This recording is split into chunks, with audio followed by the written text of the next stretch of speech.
విషయాలలో ఇంకా ఈ రాష్ట్ర ఈ దేశ భవిష్యత్తును నిర్మించగలిగిన విద్యార్థులను తయారు చేయడానికి అవసరమైన ప్రోత్సాహాన్ని ఇవ్వడం నా బాధ్యత. బూరుగుల రామకృష్ణారావు గారి తర్వాత మళ్ళీ తెలంగాణ రాష్ట్రానికి ముఖ్యమంత్రి అయ్యే అవకాశం ఈ పాలమూరు బిడ్డకు దక్కింది. ఇది పాలమూరు జిల్లా యొక్క ప్రతిష్ట, పాలమూరు జిల్లా యొక్క గౌరవం. ఈ ప్రతిష్టను ఈ గౌరవాన్ని నిలబెట్టే బాధ్యత నా మీద ఉన్నది.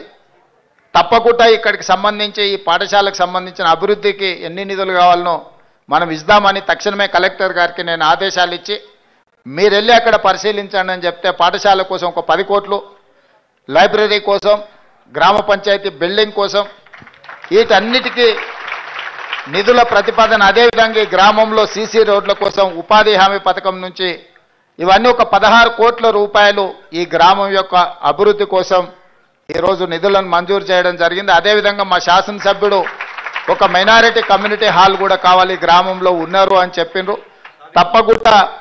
తప్పకుండా ప్రభుత్వం దానిని కూడా పరిగణలోకి తీసుకుంటుంది.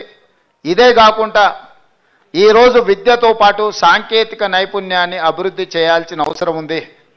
ఉద్యోగ ఉపాధి అవకాశాలు పెంచుకోవాలంటే విద్యతో పాటు సాంకేతిక నైపుణ్యాన్ని విద్యార్థులు పెంపొందించుకున్నప్పుడే ఈ పోటీ ప్రపంచంలో తట్టుకోగలరు, నిలబడగలరు.